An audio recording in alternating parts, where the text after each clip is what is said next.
The Jew saw them all, beat them all, and is now what he always was. All things are mortal but the Jew. All other forces pass, but he remains. What is the secret of his immortality?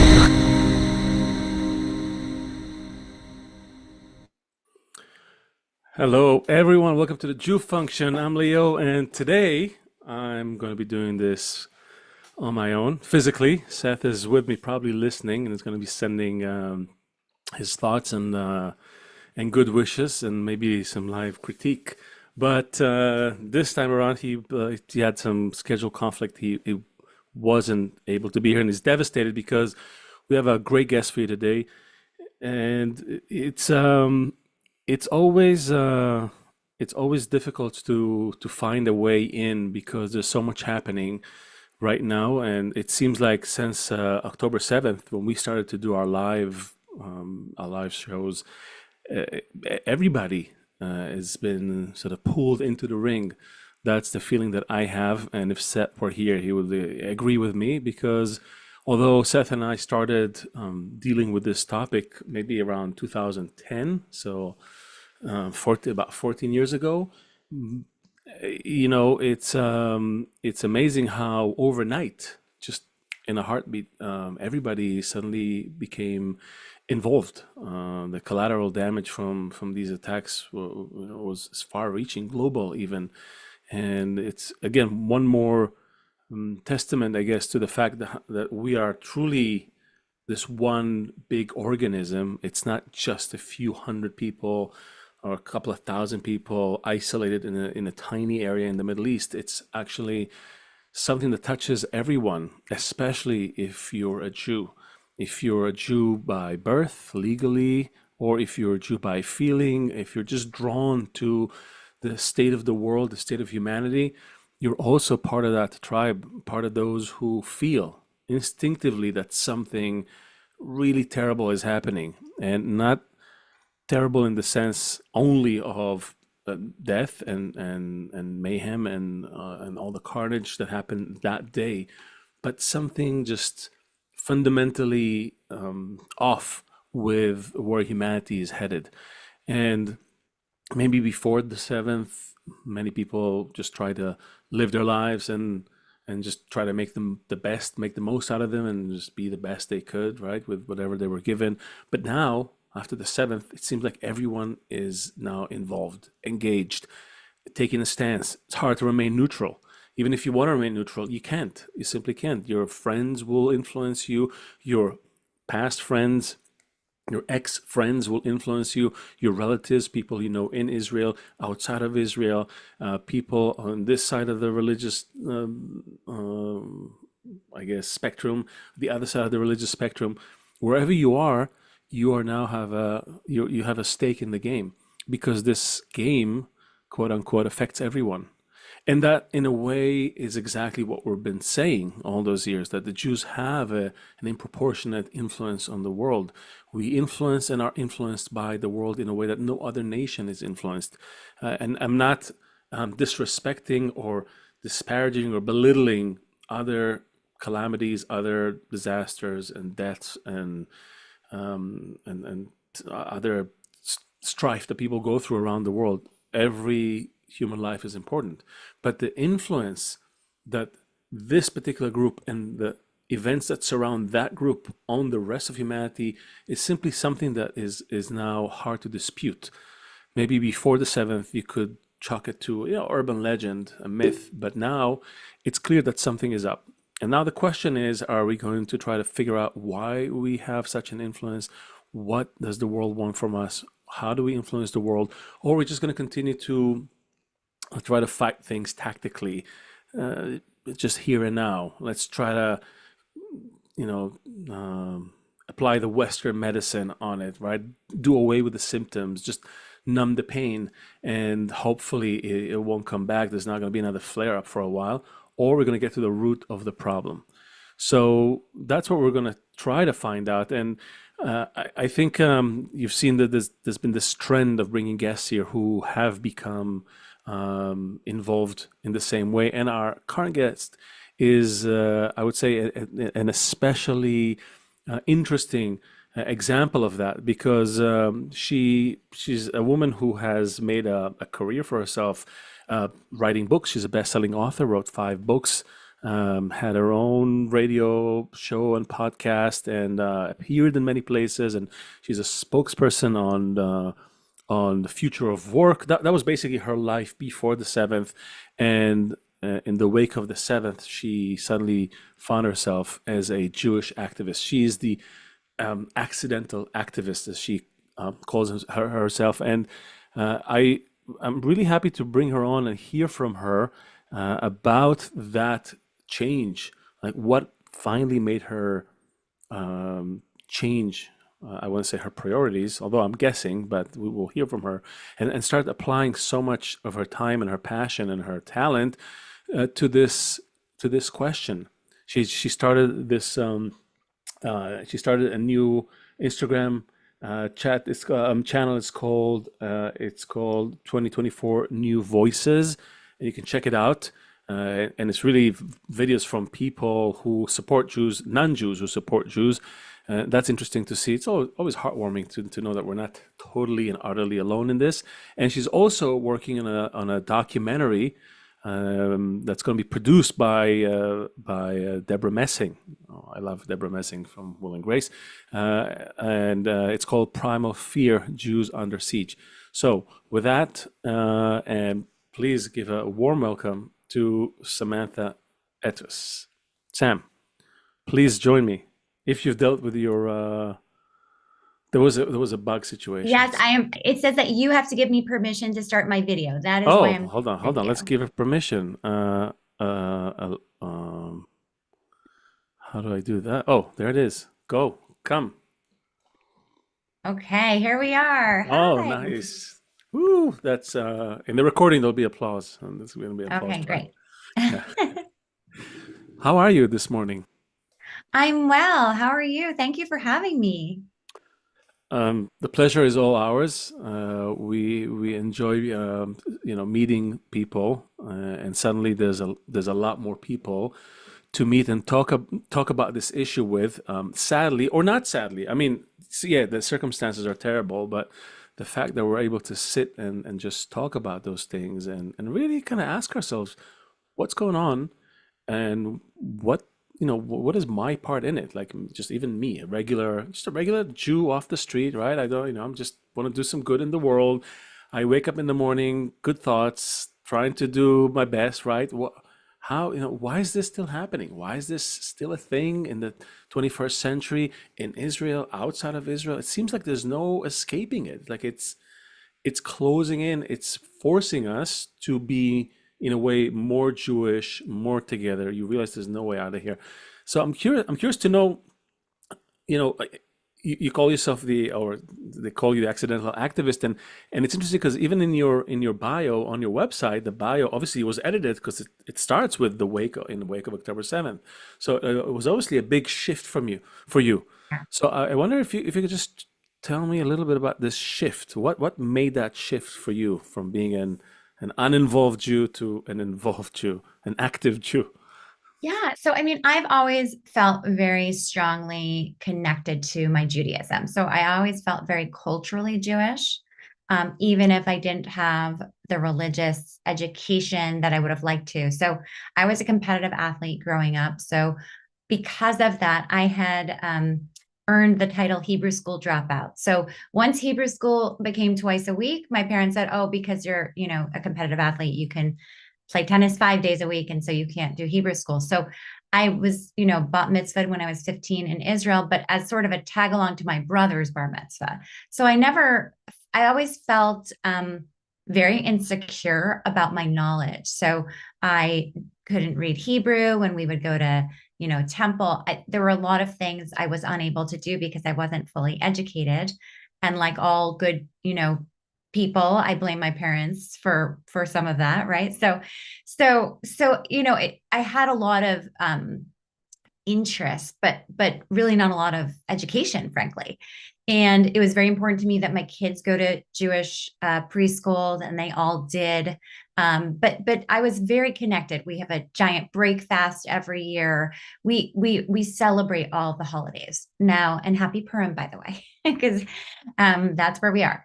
So I on October 7th was the day of my son's bar mitzvah, and which obviously it's, it's like having a birthday on 9/11 in some ways. So I will say on that day, because we were in Los Angeles, we didn't have a sense of the gravity of what had happened in Israel. We heard rumblings, but really didn't have a good sense. So we continued on with our celebration and had a wonderful, wonderful day and night celebrating my son, who had worked so hard for this day. Thank God. The next day is when everything sort of hit us, right? On October 8th, we all had a deep understanding of the horrors of what had occurred the previous day. And it's funny because even to this day, I've never posted a photo of my son's bar mitzvah. Previously, I posted my whole life on social media, on Instagram. I was always posting personal things. And that next day, it felt funny to me to post what I used to talk about. I used to talk about women's empowerment, getting a 25th hour in your day to be more efficient, and work-life balance. And all of those things are obviously important, but they pale in comparison to what was going on in Israel. So I thought I'll just post for a few days on my Instagram about what's happening, and then I'll go back to my old content. And that just never happened. And yeah, I know exactly what you're saying.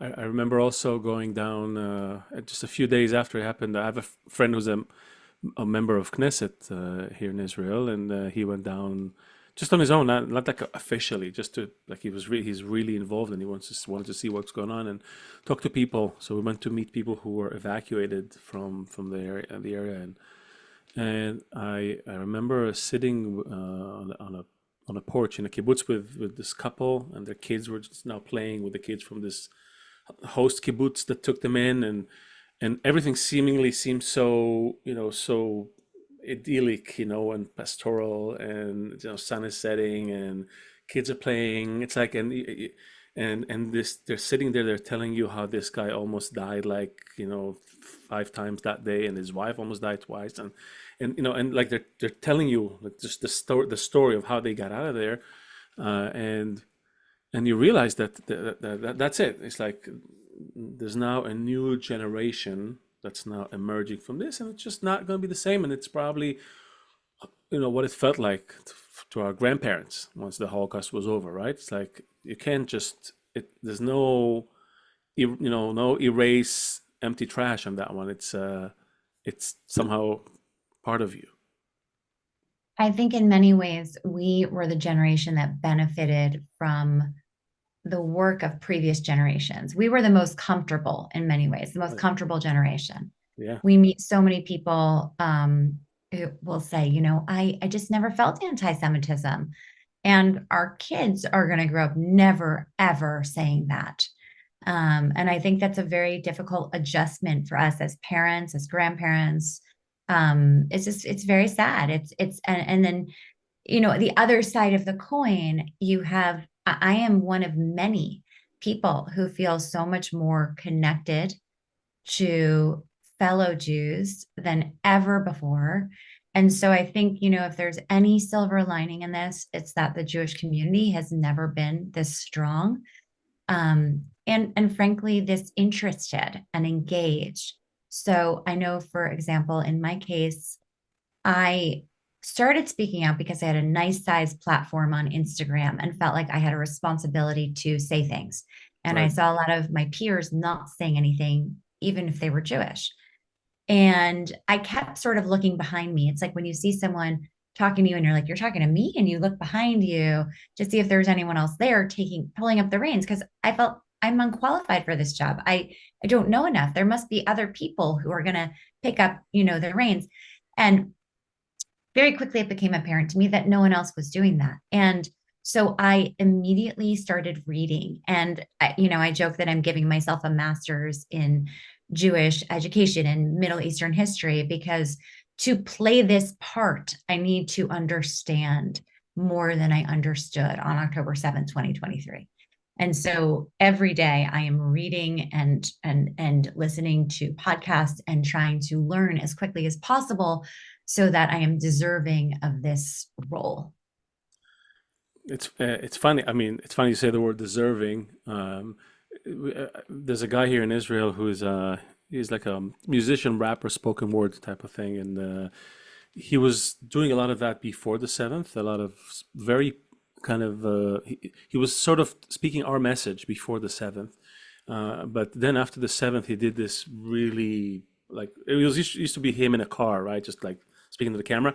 And then he did this big production, and this whole video was about kind of these things that we've been like shouting from the rooftops for as I mentioned for a decade almost. Suddenly he was saying like, oh, how could it be? We're 0.2% of the population, and what's happening? And we're so diverse and all that stuff. What's going on? Why do people not like us? What's like asking all those questions, and eventually the thing ends with this line, which was really I think was really to the heart. It was like, if people want me dead because I'm a Jew, I might as well learn what it means to be alive as a Jew. Mm. And I find a lot of people who come here also like suddenly are asking, okay, what am I? What is it? So I'm curious to know if you in all your reading, what did you find? Did you find what it is? Because I have to tell you, the opinions are often conflicted, and there's no single consensus. Well, I mean, I feel like I'm better at telling you what we're not than what we are. I think that We'll in start with many, that. Okay, yeah. yeah, well, in many ways, the difference, and it bothers you when people talk about Judaism as a religion because it's so much more than that. It's Well, it's about simply our not, because a lot of people are not religious. So right, and there it's you about go. our heritage, right? We're all descendants of the same root, and so I think that's what makes us different, and that's what is very hard for people to understand who are not Jewish, and it's because they think, oh well, it's just like being anti-Catholic or anti-Islam, but that's not the case. And I think we have a very hard time educating people on understanding that. And I think that's actually a very important thing for us to get our messaging right on, because people need to understand it. So, for example, I don't know what the diversity, equity, and inclusion trends have been or workplace things have been in Israel, but in the US, it's in the last few years, diversity, equity, and inclusion has become an enormous topic Yeah. within companies. And I personally, because I was a workplace expert, I was doing a Yeah. lot of speaking to DEI groups. And I feel like I was part of the problem because it never occurred to me that Jews were not covered in DEI. It Not never, included. we weren't included. But because we were this comfortable generation, we never even thought to ask. It was like we just expected, of course, it's all minorities, but we didn't realize we were being pigeonholed into this oppressor position and role, which is we are undeserving of. This is not who we are. And we might be white passing, but we are not white. And it's like if you look at the Holocaust, like so many people I think right now who are not understanding that, like if you look at the Holocaust, which happened less than 75 years ago, it if you had a mother's mother who was Jewish, they're taking you. No one escapes. And I think that people don't understand that. And it's part of your DNA. You are Jewish or you're not Jewish, regardless of how religious you are or unreligious you are. That's I mean, something we covered many times. Like, the others know that you're Jewish. The question is now, how do we define ourselves, but not by the negative standard of what it means to be Jewish, but rather by the positive. And that's what some of the work that we've been doing, and Seth and I have been We're not historians, we've just been Yep. studying history, and we're not experts on Jewish sages and Kabbalah, but we've been studying, and we're not experts on big data and network science, but we've been studying. So we really looked everywhere to try to find, okay, what can define this group that really defies all statistics. We truly do defy all statistics. And every time we come on this show, we sit here with a guest, and we all like, we're holding our heads and like, you know what? Yes, it makes no sense. 15 million Jews, we should have disappeared by now, or at least grown to be something huge, or everybody moved back to Israel, or something should have happened. No, this weird group that exists and lives. And so So yeah, I I mean, want, I think a lot of it is it's in us to question. We have trained ourselves to question everything, right? We don't, if you sit in a church, you're repeating what you hear and right, blindly repeating it in many ways. You're taught, actually, you can get in trouble for questioning. yeah. in in our religion, in our culture, it's totally different, right? You're rewarded for questioning. You are meant to question everything. And I think that mistakenly makes people think that we are not united. But in many ways, it is what unites us, that we are always questioning. This brings me. I mean, it's funny. You got to the sort of the heart very quickly. Yeah, it's precisely because there's nothing external that unifies Jews. That we are a hodgepodge, no matter how you turn it around. But that's what makes the whole so much richer and better and greater. And really, that is the definition of something that's truly whole. Like, right, a puzzle is made of all these different pieces. If all the pieces were the same, it wouldn't be a puzzle. It would be something else. Like, there would be no picture that emerges, nothing higher that happens when all the pieces connect. And I think that's something truly unique to us, to Jews, and something that we haven't really invested in. Mm, We lean into it when stuff happens, but that's more like that's what we call like an animal instinct, right? Like the wolves close in, the sheep form a circle, right? That's a natural thing.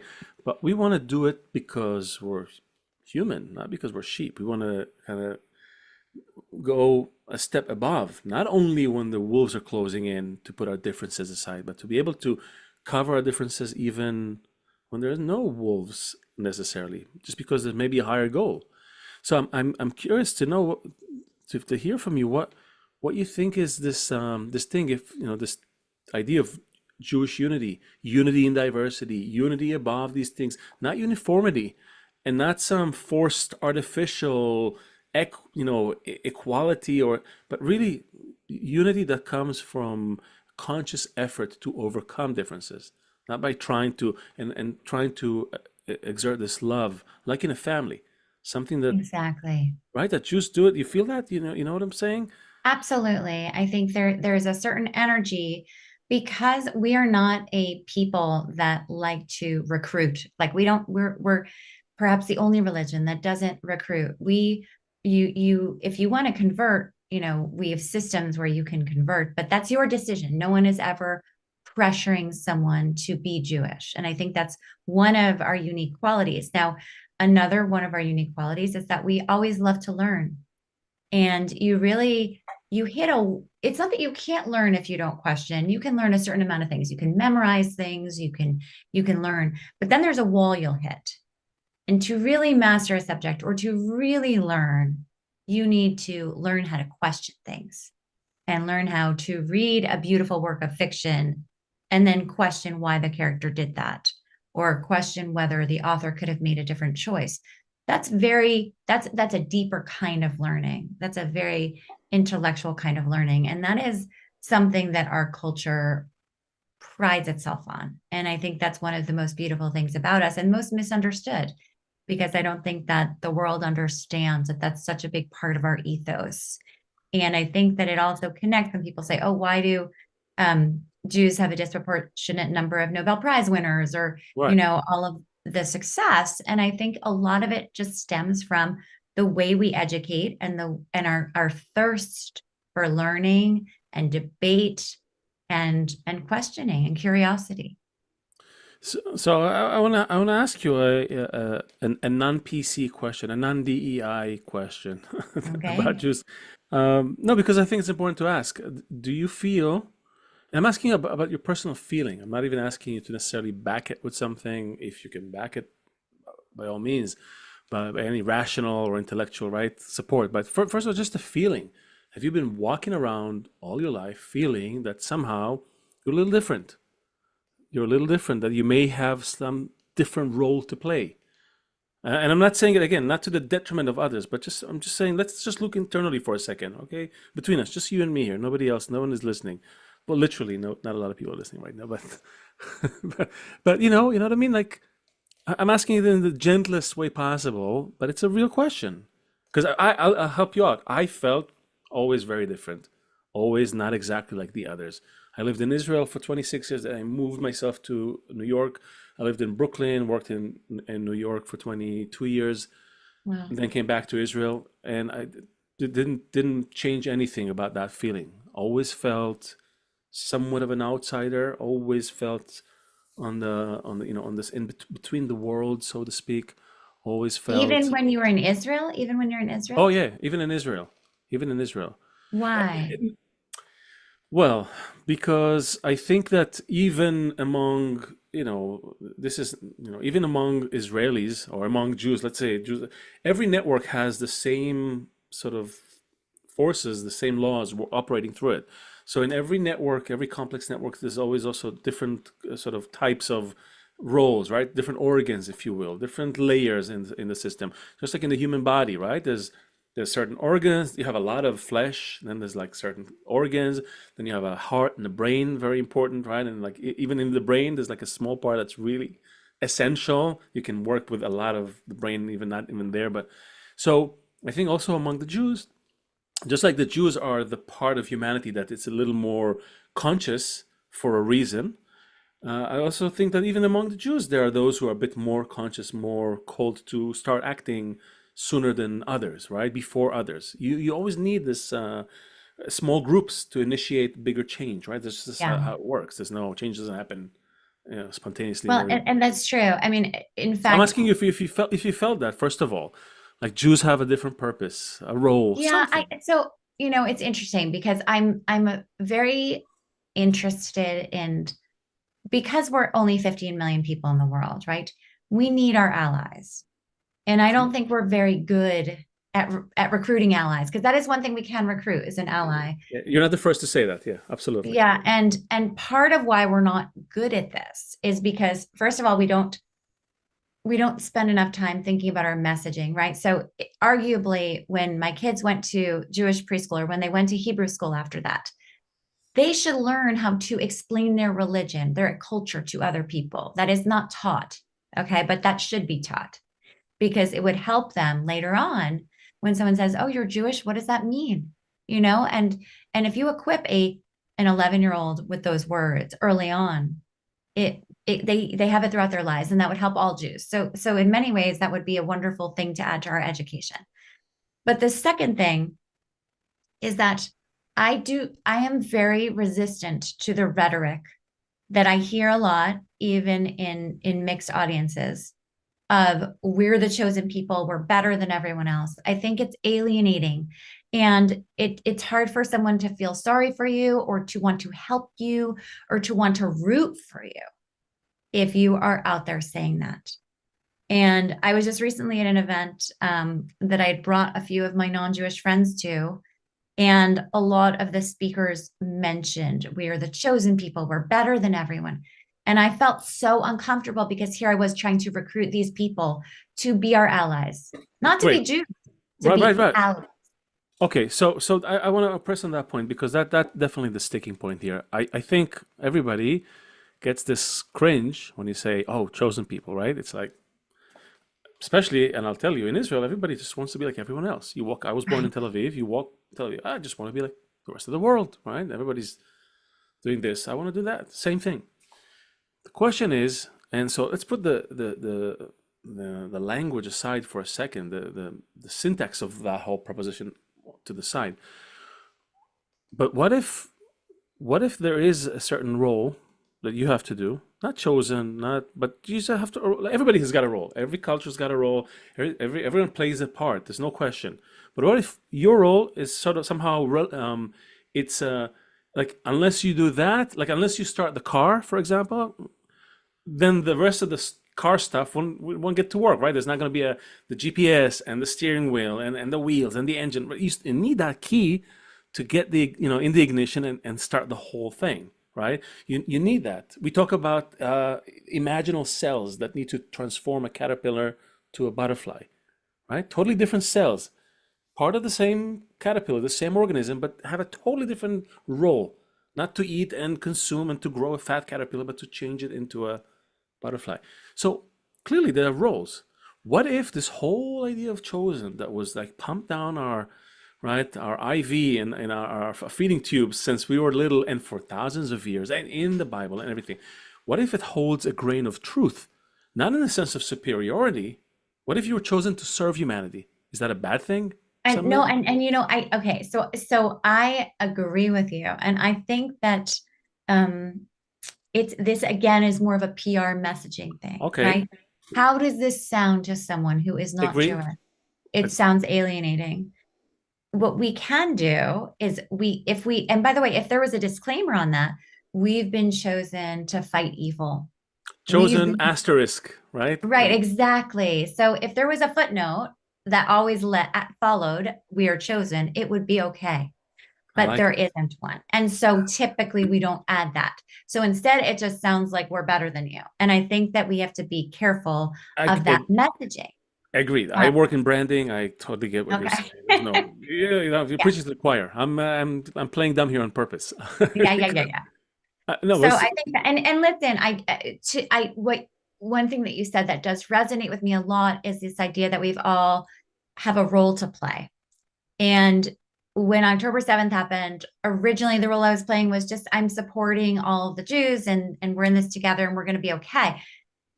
Then, and let's get the hostages back. But then it became something far deeper for me. I became suddenly very concerned that so few people were speaking up. And I had always been someone who speaks up. My mom ingrained that from me in a very young age. So I was never afraid to use my voice, but I'm aware of how many people are afraid to use their voices. And I felt like this is my time to get people to see how easy it can be to use your voice. And I think, I'm going to give people the benefit of the doubt. A lot of people do not use their voice because they don't even know how to enter the conversation. And once time has passed, it becomes even more difficult for someone to enter the conversation. They feel like it's super awkward. Like, what do? I hadn't spoken up in 3 months. How am I going to suddenly speak up? And that led me to, it was December. So it was, 2.5 months after what happened on October 7th. And I was headed out on a family vacation. And I thought, why are no celebrities speaking up? And we can count on one hand, Deborah Messing, Michael Rappaport. They can't hold, Juliana Margulies originally, they can't hold up the world. It's not fair to them. We need more voices. And so I decided to launch something called the 2024 New Voices campaign and to make a very easy sort of landing pad. Is this what we're seeing here, right? That's it. Yes, that's it. So it was an easy landing pad for people like Cindy Crawford or Rob Morrow or, we've Jenna Dewan. We have so many celebrities. Every day we launch a new celebrity who will speak up. Jennifer Jason Lee, people that have not previously said anything, and then mixed with people who you will see as familiar faces who've always been on our team, right? So It's a combination of Jews and non-Jews speaking up against anti-Semitism. And it's a way to make Jews feel less alone. And it's a way to show these people's audiences that they are against Jewish hate and you should be too. So I want to challenge you on that. Not on the work. That work I think is brilliant. The fact that you're that you're doing. I actually didn't know about this up until we invited you over. I would always see these, I'm on all these different WhatsApp groups, and every once in a while, someone would post, "Oh, check out this guy," and check out, and then Michael Rappaport comes to Israel, and then Jerry Seinfeld comes to Israel. So you kind of hear those right drops in the, Sure. but then suddenly you have like, oh, everybody's here. So this is first of all brilliant. It's great. The question I have is is one of practicalities. Yeah. I don't think, forgive me for saying, I don't think this is gonna save us. I think this is gonna buy us time.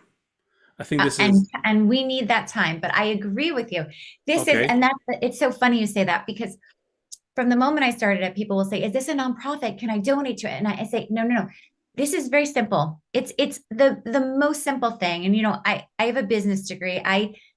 I believe that it's very easy when you start anything to get caught up in making it something that is chasing butterflies. You're doing this and that and this and that. And from the very beginning, I have been adamant about the fact that this is just an Instagram campaign. That's all it is. We're not a nonprofit. You can't donate to us right now. We can't. Right now, it's literally about saying, I am so and so, and I speak out against Jewish hate. I speak out against anti-Semitism. Here's why. I've changed the script a little bit so that people can add their personality now, because in the beginning, it was just about getting people in there and saying it. Now I say, tell us why this is important to you. But it is not, it's my drop in the bucket, right? It's one way. And we see at the Oscars what happened at the Oscars, which was so heartbreaking for us. So Yeah. this is a counterpoint to that. This is a counter to say to people, look, there's actually a lot of Hollywood that is speaking out for you. And I'm recruiting them every day. I was at an event last night for Brett Gelman. Do you know who he is from Stranger Things, the actor? Yeah, It was his book party last night. And I'm there and I'm supporting Brett, my friend, and I'm seeing a lot of other people that are prominent in the Jewish sphere. But I'm also there recruiting people for New Voices to make videos for us, because I get messages every day. Like, I look forward to seeing who the new voice is today, because it gives me hope. And there's a sea of awful Right. news every day. No, And this keeps me going, right? no, So there's no question. I I agree mean, with you. This is so not going to fundamentally change anything except our spirit. And I think right now, we all need the energy to keep going, right? Because it takes a lot of energy in a yeah, flood of horrific news every day. We have to stay positive. And in fact, if you look at my @Samantha Ettus feed on Instagram, a lot of it, I do report the news. And I feel like that's a big part of my job, is to curate the news, because it's so hard to find yeah. news that's correct and accurate.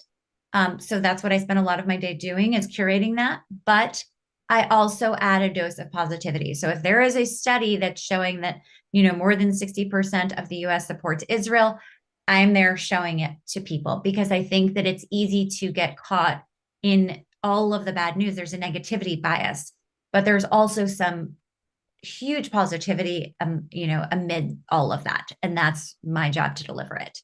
No, and it's again, I think there's no one more suitable than you. You're a perfect hub in the right place to channel that, and the fact that you're doing it is amazing.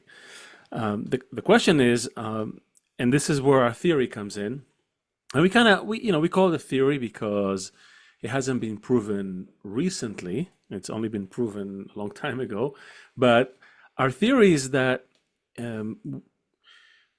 we are not sure. I'm saying collectively, right? We, as Jews, we sort of, by trying to be like everyone else and show that you're just a normal person, right? If you prick us, we bleed, right? That whole thing. By trying to be like everyone else, we kind of forgot that special role that we have. For better or for worse, doesn't matter. You chose it, you were chosen, it doesn't matter. You're part of a system, everybody's got a little role to play, and you just happen to forget your lines. It's like you're in Hamlet and you're not doing the lines. So obviously, audience is going to start throwing tomatoes. The director is going to start yelling, and poking you and pulling you with a little hook thing, right? You gotta play your part. And I feel that the evidence points to the fact that we kind of forgot our lines. And more than lines, it's not a PR thing. I want to make that distinction. It's really an attitude, a certain way that we carry ourselves in, which is on the one hand extremely natural to us. All those things that you describe, how we do things, how we relate, there's the intellectual part of it, the emotional part of it, the feeling of it, the sending my kid to school, the diversity, like all those little things that we sort of swim in and natural to us, they're not natural to most of the world. Most of the world doesn't live this way. And so our theory is that we need to lead by example. Okay, we're sort of chosen, if you will, as part of the role, part of the requirements is, listen, you got to behave a certain way. Remember that rule, love your friend as yourself. In your differences, cover them in, in love, be united in spite of differences, above differences, right? All of that. You are the only ones who actually know how to do it. You've done it before. You learned how to do it years and years and years ago. That's the whole essence of your being. You were united as a people by Abraham precisely when humanity was, just everybody, moving out of the apartment. You're like, let's be together. That's been our thing. And we kind of forgot how to do it. We kind of forgot that it needs to be exercised routinely. And before October 7th, what was going on in Israel, and by the way, what is awakening right now, is just the opposite, exact opposite of that. And before every calamity in history, we are exactly opposite to that rule, to that decree, to that law, if you will. Again, whatever, use the vernacular that's comfortable to you, more religious, more natural, doesn't matter, right? It's this, just, you live in the system, this is it. So I'm asking, what do you think, if we were more actually living this way, truly living this way, truly embracing each other, not saying yes, yes, yes, but meanwhile, this Jewish organization and this Jewish organization are willing to, annihilate the other, and this party and this party in Israel are willing to make the others just disappear, and two states for two people, right? All that stuff. Maybe we forgot that we can't. We're not that don't have the luxury. We have to be like a family. Yes, that you don't and break. I think that I think we've already been doing that, right, since October 7th. So A lot if you more. look at what? A lot more, I'm saying. For sure. And even, politically, what you see in Israel, I feel like your country, Israel, is in many ways a beacon, a role model for what we need to be doing in the US and the diaspora, because it shows us that no matter, you put aside your political differences when you are in a war, you are all fighting the same demons, right? And so we need to be united in doing that. Now, I do think that because we were the comfortable generation, as I said before, a lot of people have no idea how to use their voice, how to help, how to get involved. And so, whereas I'm not going to be the expert on history or the expert on the religion, my role as I see it is to help people figure out how they can be active, how they can help. So to me, you don't need to have a social media platform to be hugely effective. You do not need to know everything. You just need to pick a battle. And there are so many battles. So maybe it's a battle with your school board, your kid's school board. Maybe it is a battle where your child comes home from college and you see that on the top of the syllabus is a pro-Palestinian flag and you need to contact the school, or encourage your child to start something to fight this. Or maybe it's that you are at your dinner table and making sure that everyone at your dinner table is able to go out into the world and do something. We can all make a difference. And I think whether you have a minute a day to help or you have 10 hours a day, you can be an effective person helping. And because there are so few of us, we all need to be involved. And, right now, I think I see it as 4 battles we're fighting. The battle to get the hostages back. We're fighting the battle against propaganda. We're fighting the battle against anti-Semitism in the diaspora. And then, of course, we're fighting Hamas and, all of now 4 fronts, 3 fronts, depending on the day, right? And I mean, that's where we are. And so you can get involved in one of those, probably not all, right. But choose one. So let's do a little brainstorm. So clearly most people can't fight Hamas here on the ground. Fine. So don't worry about it. Don't worry, don't really, I lost my light. Okay, that's okay. It's dramatic. That was not planned. So You can't find Hamas. Fine. You can't you can't actively be involved with returning the hostages. I mean, actively. You can, yes, raise awareness for it, which is great. Frankly, I'm not sure how great is it. I mean, between you and me, I'm telling you, as far as the dealing with hostages, it's actually sort of reverse psychology. The more you're interested in them, show interest in the media, it plays to the hands of the enemy in a way. Like, it needs to be done underground in a Yeah. way. I don't know how to explain it exactly, but Yeah. let's put that aside also, because it's a complex issue. Then you have what you said, the propaganda and the anti-Semitism, which are almost like kind of hand in hand, which I think, again, it's important. I think it's important that maybe a certain percentage of the time we allocate for that, because, as you said, we need to buy allies and keep the barbarians at the gate.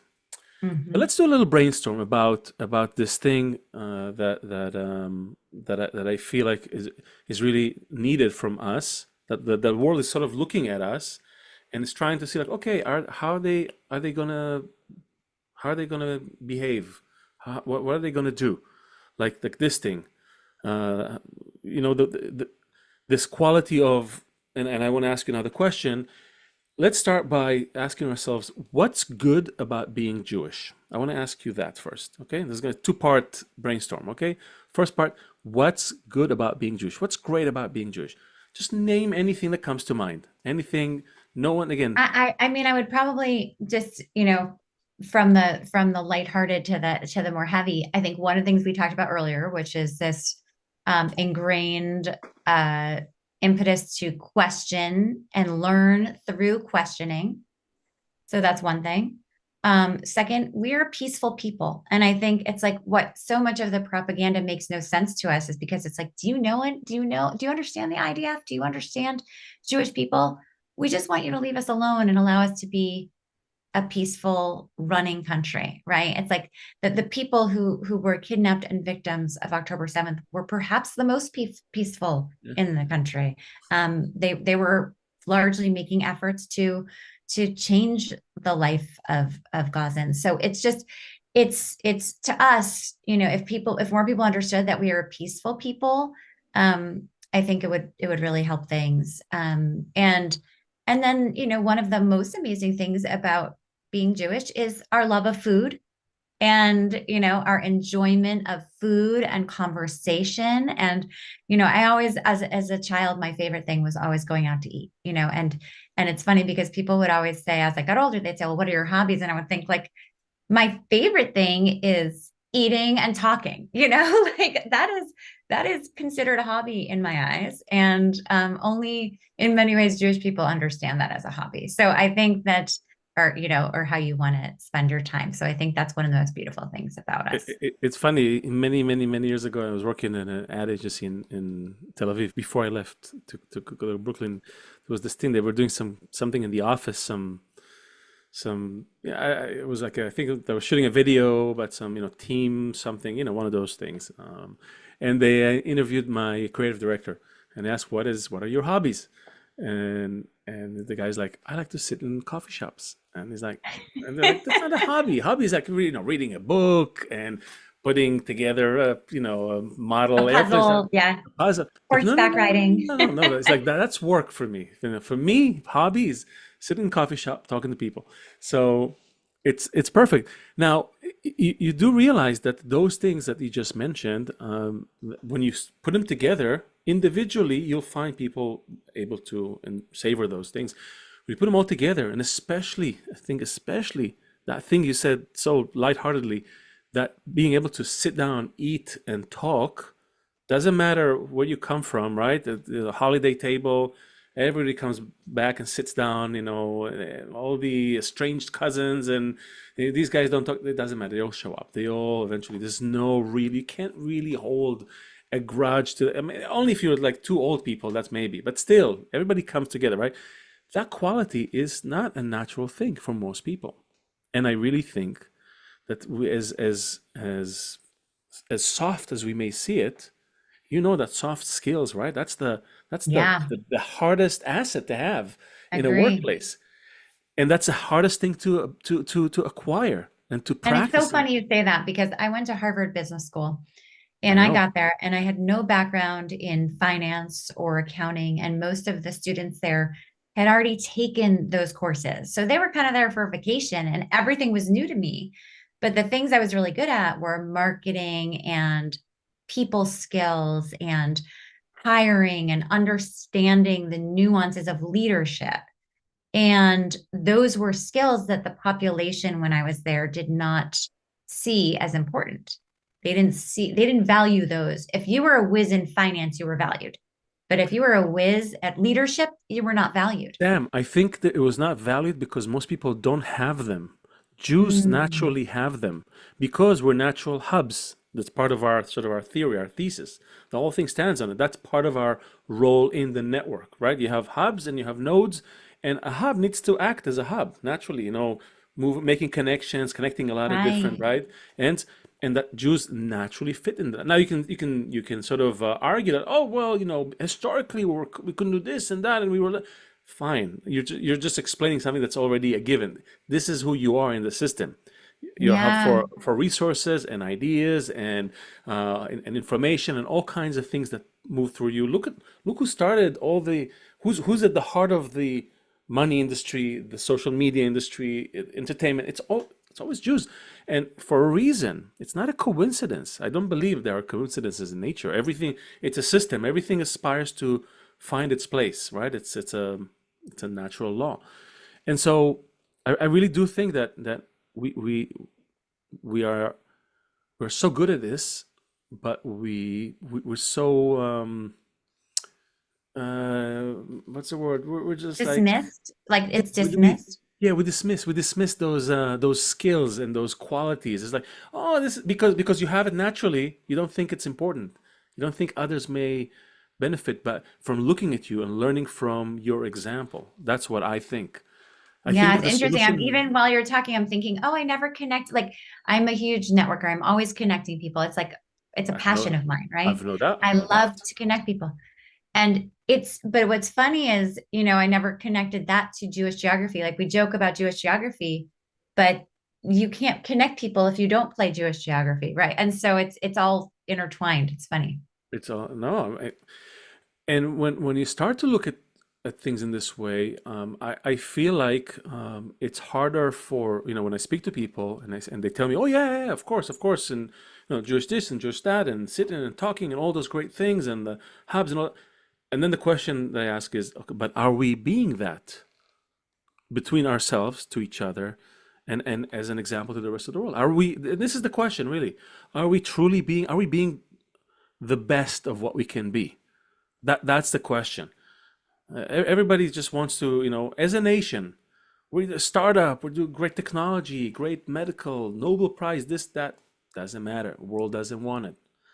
Are we actually giving the world what the world wants? And maybe if we gave them everything and they're still not happy, let's try to give them that. Mm, That's really what we're saying. That one thing that's so easy to dismiss, so easy to categorize as oh, that's a soft skill. Oh, that's nice to have. Oh, that's you save it for the right, Shabbat table. No, I'm like, no, bring that to the world table. Look at the right. state of the world. I mean, wouldn't it be great if people started connecting over the raging egos a bit more, but stepping on the egos a bit and connecting more? Wouldn't that be amazing? I love that. Yes, I'm in. You're in. I'm Hallelujah. sold.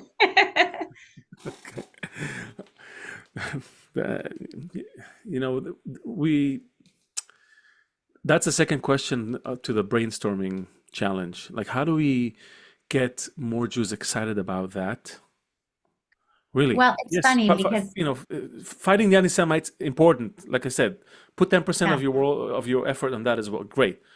But how do we rekindle that? Well, it's Truly funny that, because even this conversation, it changes my perspective. So every day I wake up, I try to curate the news. I live in California, so I'm always behind. I feel like, now with Israel, I'm always behind. So it's like Israel's already had a full day. New York is 3 hours ahead, so they're already up and running. And I'm waking up, even if I wake up at 6 a.m., I'm behind, right? So I'm always behind. And then I have to get my kids out the door and then I can start my workday. So I find every day I'm trying to think of a new video to make or a new piece of content. And I tried to do it in a very digestible way. So I'm not giving 18 messages in one video. It's one message and that's it. But, this conversation is making me realize like there's a lot of messaging I don't talk about. And it is okay to say, what is it about the Shabbat dinner? What is it about the Shabbat table that relates to all of this, right? What is it? To get more allies, it's bringing more people to the table metaphorically. But what is it that brings us all back to the table together, right? Even if we, as you said, have different views or gripes or whatever it is, you all come together to eat. And in many ways, that can be a wonderful metaphor for what we should be doing right now, which is we need people to come to our table. And in many ways, my campaign, the 2024 New Voices campaign, has been that, right? It's like, no matter who you are. And in fact, I've gotten a lot of feedback where Israelis and also just diehards will say, Jews here will say, I don't understand why these celebrities don't say anything about Israel. And I will go back to a celebrity and say, please recut your video if they mention Israel, because I want to make this a non-political campaign. And you and I know that it all relates to Israel, right? But to get people to speak up, sometimes you have to narrow things. And so I have narrowed it to say, this is a non-political campaign. You're just speaking out against Jewish hate. Now, you and I know anti-Zionism is anti-Semitism, but that has nothing to do with this campaign. And I think that, there was a one of the videos last week was someone did, it was adorable. This woman who's a DIY expert did a video on being a shiksa. And she said, anyone who loves a Jew is a shiksa, and did it, and was very cute and funny. And, the definition of shiksa was a little bit blurred the way she used it, but who cares? It was funny. And in the end of the day, she said, you should love Jews just like I do. Okay. That's all she was saying. And I got so many emails and texts. And do you know that that's the wrong definition of a shiksa? It's like, sometimes we're our own worst enemy because we take ourselves so seriously. And it's like, we all have the same goal, right? And that goal is to get more people aligned with us, more people rooting for us, and to win all of these battles. I think it's connected to the what's been happening with DEI. I'm bringing this back to the DEI thing because I feel like and we see it. Society has been wrapped up in definitions and labelings, and it's like we're taking this to the extreme because I think what's missing is just genuine love. That's the thing that's really missing, that sense of acceptance. So you sort of like you force it on people rather than say, hey, open up. You say, let me just shove this thing into your throat. And I think this casual, just the way you said, okay, fine, just you messed up the definition of a shiksa. Who cares? Did you enjoy the video? Did you like the food she made? Did you it's like, it doesn't matter. And I think that when people feel that they're loved, they're less interested in definitions and how they call you and all. It's like boobale. Do you want some more food? I don't care what you have under your skirt. You're a boobale. Just eat something, right? You look so skinny, whatever. It's like, it's those things that we drifted apart so badly, and COVID even highlighted that even more. And I thought after COVID, Seth and I talk about it all the time, like how we thought COVID would open our eyes. Oh, look how interdependent you are, interconnected you are. You have to worry about each other's health and well-being forced onto you by nature. Now can you exercise that care and concern without the threat of death right? We got so individual. I'm so concerned about my individuality that I forget that I'm really still a part of this fabric. So how do we really get people more active in just opening that up, right? Like, let's just open our hearts to each other. All that stuff I think will it melt. comes back to positivity, right? It's like it's not criticizing people for not doing enough. It's catching them doing something right. Thank you for that, speaking up. Thank you. Even on social media, I will say to people, for example, on Instagram, my account is now banned from new followers seeing it because it's been reported by so many pro-Palestinian people. Really, Okay. really. Yeah. So I can't, so I have no way of getting someone who's never seen me to see my content. But every time someone who is watching likes or comments or reposts it, it helps me and all the other Jewish activists, right? So it's like when I say to you, "Oh my gosh, I love your podcast and I'm going to recommend it and listen to 4 more episodes." That is a way of helping all Jews, right? When you help one Jew, you help all Jews. And I think that is how we have to go back to looking at things because we are all an ecosystem. And when we thrive individually, we thrive collectively.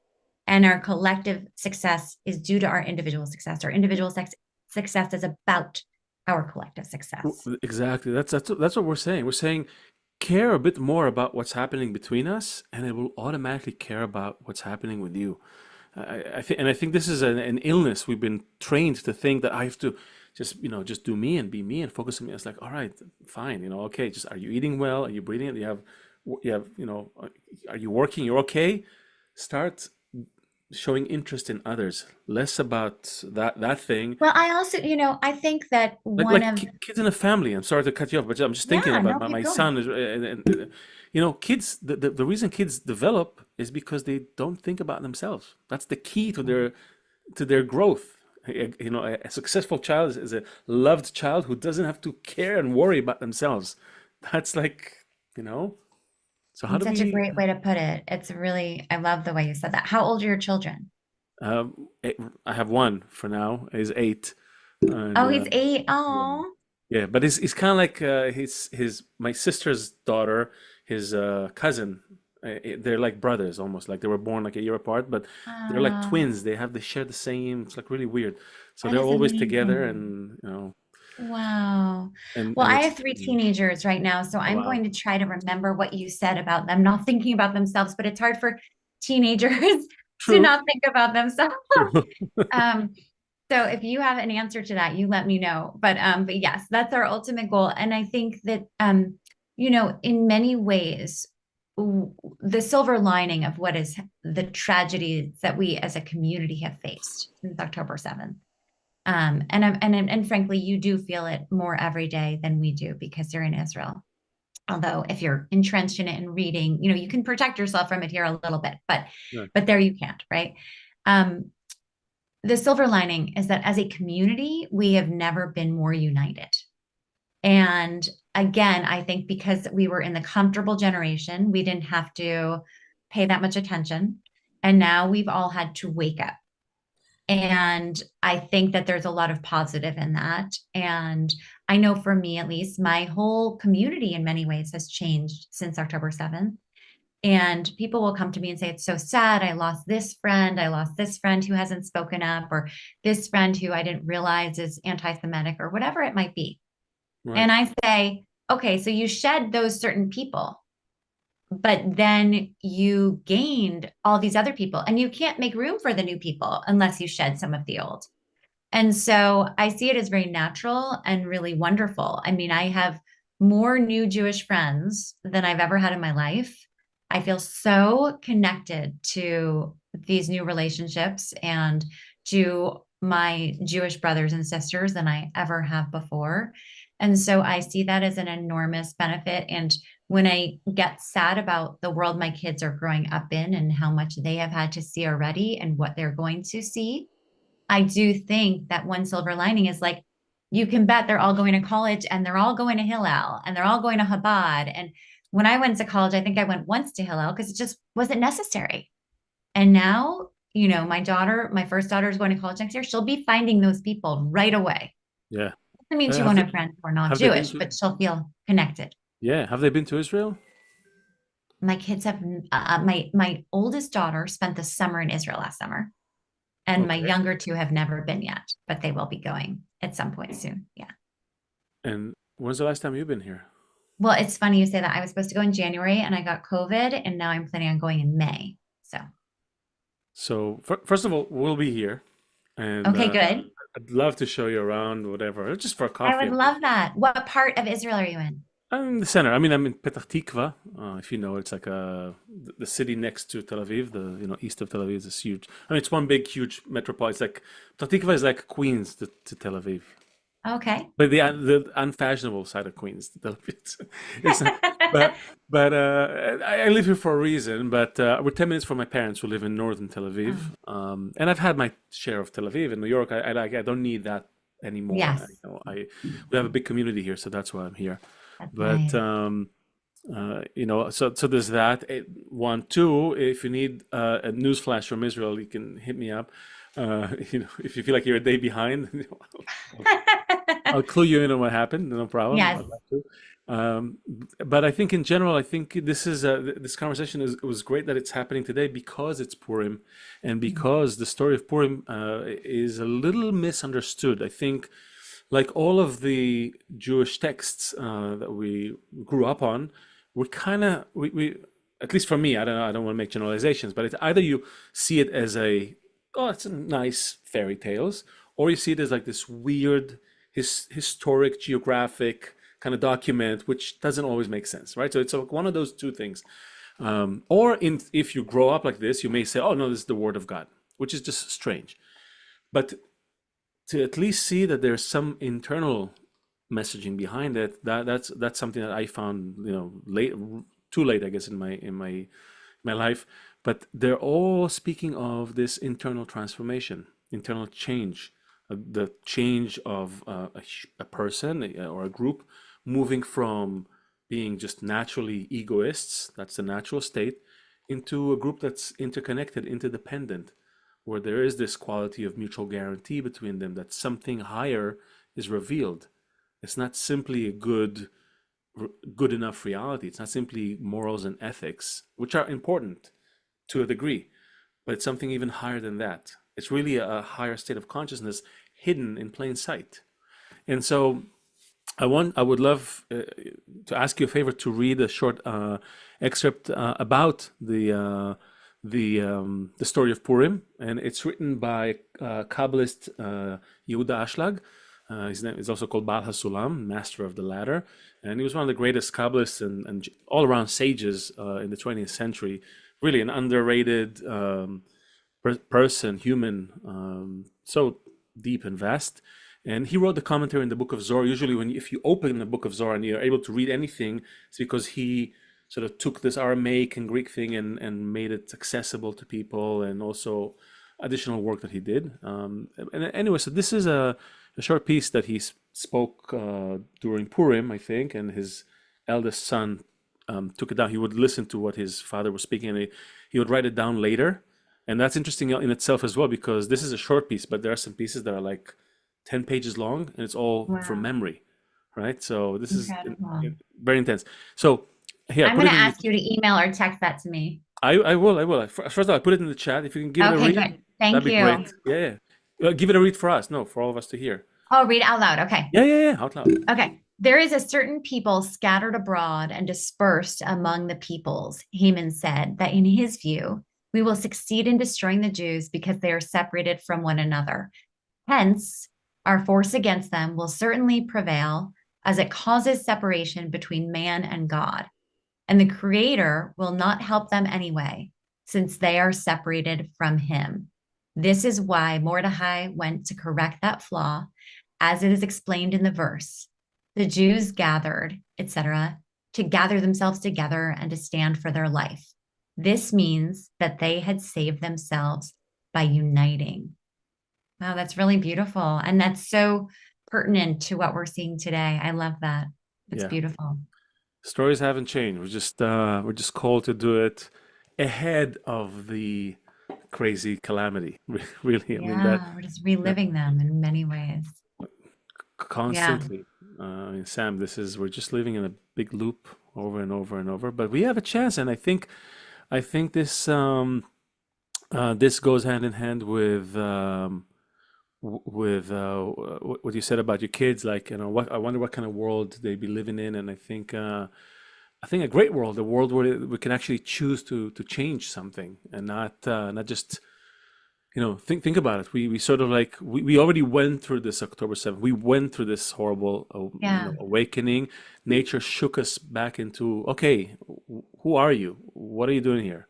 What are you about? And I think maybe now they have a chance to actually realize it, right? Like It's true. I choose. mean, when you are under attack as a people, it becomes necessary to understand your history in a way you didn't before, because it makes it a lot easier to represent yourself and defend yourself and fight for your people. And so in many ways, that is the one sign of beauty in all of this, is that it reconnects us. Yeah. Sure is a sign of beauty, and wow, I think it really holds the key to many things. Like it's like way deeper than simply getting past this particular calamity. I think it's rediscovering something really deep, and I'm encouraged because of people like you who have that passion, who felt that pinch in our heart, and like let's sound ring the bells and get everyone around the table. And it's brilliant. I love that, and I think it's amazing that we're in the same circle. Like, Yes, well, I have loved meeting you. Thank you so much for having me on your beautiful show. Thank you. it's my pleasure. My only regret is that Seth wasn't here to meet you, but hopefully maybe we'll do it again. I hope so. Our door is always open, literally, figuratively, metaphorically.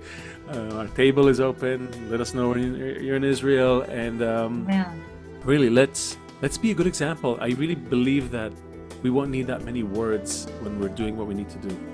Nature will take care of it for us. yeah, I love that. Excellent. Thank you so much. Sam, thank you so much for being here. Everyone, please check Sam's Instagram, Project 2024. What's it called? Voices. It's 2024 New Voices, or at Samantha Ettus. Yeah. Right, and the film, which we didn't get a chance to talk about, it's coming up as well.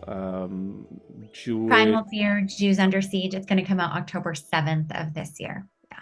Excellent. So we'll put all the links in the description, and we're the Thejewfunction. Like, share, subscribe, comment, and spread this goodness. We have it, and we'll see you all next week. Thank you, Sam. Have a great rest of your day.